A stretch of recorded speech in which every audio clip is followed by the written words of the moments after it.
Audio Jungle.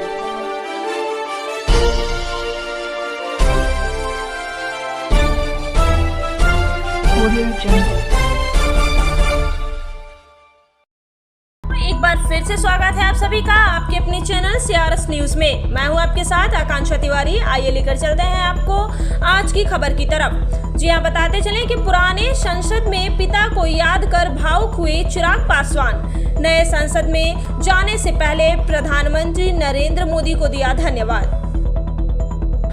आप अपनी मर्जी से चलाते हो।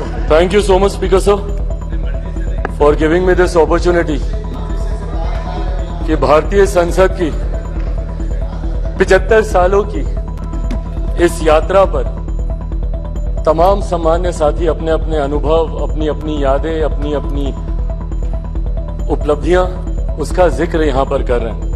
मुझे लगता है सर, एक दिन कुछ घंटे इन 75 सालों की यात्रा को समअप करके बताने के लिए बहुत कम है, पर मैं बधाई दूंगा जिस तरीके से आज हमारे प्रधानमंत्री आदरणीय नरेंद्र मोदी जी ने इतने कम समय में इतने खूबसूरत शब्दों के साथ जिस तरीके से इस 75 साल की यात्रा के बारे में उन्होंने पूरा बखान किया, जहां हमारे देश के प्रधानमंत्रियों के योगदान से लेकर इस संसद को चलाने में छोटे से छोटे कर्मचारी के योगदान तक की उन्होंने सराहना की, उनको भी उन्होंने सम्मान देने का काम किया। मीडिया के हमारे साथियों का भी उन्होंने जिक्र किया।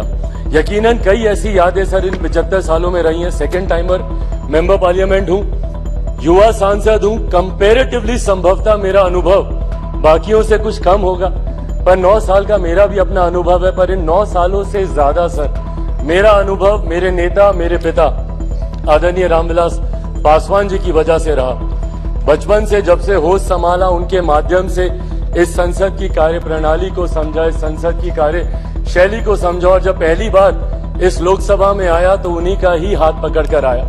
आज जब हम लोग नई संसद में जा रहे हैं तो यकीनन कई ऐसी यादें कौंधती हैं और यकीनन एक भावुक क्षण है। महसूस होता है कि जिस जगह पर मुझे मेरे पिता लेकर आए थे, आज एक नई यात्रा की ओर हम लोग जा रहे हैं, पर प्रधानमंत्री जी ने भी उसको भी बहुत खूबसूरती से बताया कि ये हम जैसे जो आज की तारीख में इस लोकसभा में मौजूद है, इस संसद में मौजूद है, राज्यसभा के भी सदस्य, हम लोग ले ये गर्व का लम्हा है, जहां एक तरफ हम लोग इतिहास के भी हम लोग साक्षी रहे हैं, वहीं एक नई ऊर्जा के साथ भविष्य की भी ओर हम लोग जा रहे हैं। तो कड़ी बनने का सौभाग्य हम लोग को मिला इतिहास और भविष्य के बीच, जो यकीनन मौजूद यहाँ पे तमाम सांसदों के लिए एक गर्व की अनुभूति कराता है। सर, आज जब हम लोग यहाँ पर मौजूद हैं, यकीनन हर राजनीतिक दल के पास अपने अपने एजेंडे हैं, और एजेंडे हैं इसीलिए वो राजनीतिक दल है। हर किसी ने अपनी अपनी बातों को रखा कि इस विशेष सत्र में ये चर्चा होनी चाहिए, वो चर्चा होनी चाहिए, ये मुद्दे आने चाहिए। यकीनन सर, मेरी भी पार्टी है, हम भी चाहते हैं कि कई विषय हैं जिसपे चर्चा होनी चाहिए। मैं युवा हूं, हमेशा इस बात का मैं पक्षधर रहा हूं कि भारत में एक युवा कमीशन का गठन होना चाहिए, एक नेशनल युवा कमीशन, एक राष्ट्रीय युवा आयोग का गठन किया जाना चाहिए, जहां पे युवा अपनी तमाम समस्याओं के साथ जाएं और अपना समाधान लेकर आए। भारत एक युवा देश है, अलग अलग आयोग यहाँ पर बने हैं, महिला आयोग है, बाल आयोग है, अल्पसंख्यक आयोग है। ऐसे में देश में एक युवा आयोग के गठन का ये समय है, ये होना चाहिए। साथ ही में हम लोग चाहते हैं sir, women reservation bill pay भी चर्चा हो रही थी, वो भी हम लोग चाहते हैं कि विमेन रिजर्वेशन बिल जल्द से जल्द आए। आज इतनी भारी संख्या में महिला सांसद जो यहाँ पे मौजूद हैं, अपने सामर्थ्य पर जीत कर आई हैं। ऐसे में इनको किसी के सहारे की जरूरत नहीं है, बट विमेन रिजर्वेशन बिल आने से जरूर और बल मिलेगा और ताकत मिलेगी, उसका भी हम लोग समर्थन करते हैं। और साथ ही में लंबे समय से हम लोग की मांग रही है एक इंडियन जुडिशियल सर्विसेज को लेकर। हम लोग चाहते हैं कि एक जुडिशियल सर्विसेज का गठन हो, ताकि समाज के वंचित वर्ग से आने वाले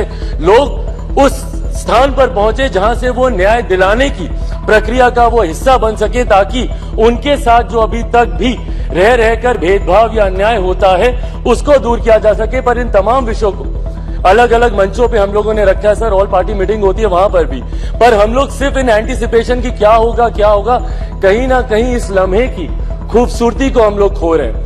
आज मैं बस यही आग्रह करूंगा कि कौन सा बिल आ रहा है, नहीं आ रहा है, पर ये जो विशेष सत्र बुलाया गया है, ये इतिहास और भविष्य को जोड़ने वाली कड़ी को लेकर बुलाया गया है। हम लोग का ध्यान यकीनन केंद्रित उस तरफ भी होना चाहिए ताकि इस लम्हे की खूबसूरती को हम ना भूल जाए। पूरा देश नजर लगाए इस पर, देख रहा है कि कैसे हम लोग यहाँ से दूसरी नई संसद में हम लोग जा रहे हैं। देश ही नहीं, पूरी दुनिया देख रही है। और आज सर, जब डॉक्टर बाबा साहेब भीमराव अंबेडकर जी के बनाए हुए संविधान के आधार पर जिस तरीके से भारतीय संसद के 75 सालों का इतिहास रहा है, मैं उम्मीद ही नहीं पूरे विश्वास के साथ ये कह सकता हूं कि हमारे मौजूदा प्रधानमंत्री आदरणीय नरेंद्र मोदी जी के नेतृत्व में डॉक्टर बाबा साहेब भीमराव अंबेडकर जी के बनाए हुए संविधान के आधार पर ही हम लोग एक विकसित देश की हम लोग नींव रखने जा रहे हैं। और जो लक्ष्य 2047 में विकसित देश के निर्माण का, उस लक्ष्य को हम लोग नई संसद से हम लोग जरूर अचीव कर पाएंगे। अंत में अपनी बातों को समाप्त करूं सर, मैं जरूर अपने क्षेत्र वासियों का धन्यवाद करूंगा। और मुझे लगता है हम सब यहाँ पर हैं भारत की जनता की वजह से, अपने अपने क्षेत्र वासियों की वजह से। मैं जमुई से आता हूं सर, मैं जमुई वासियों का धन्यवाद करूंगा। मेरे नेता, मेरे पिता अगर आज जीवित होते और यहाँ पर होते तो जरूर वो भी अपनी कर्म भूमि हाजीपुर का जिक्र करते।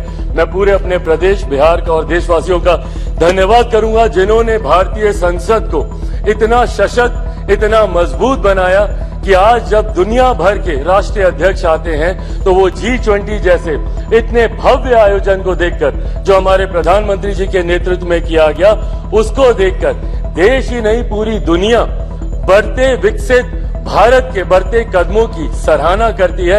एक बार फिर से मैं प्रधानमंत्री जी का भारत को नई संसद देने के लिए उनका धन्यवाद करता हूं और यहां पर आपका धन्यवाद करता हूं कि आपने मुझे समय दिया। Thank you so much sir. धन्यवाद। Next speaker Shri E.T. Mohammed Bashir.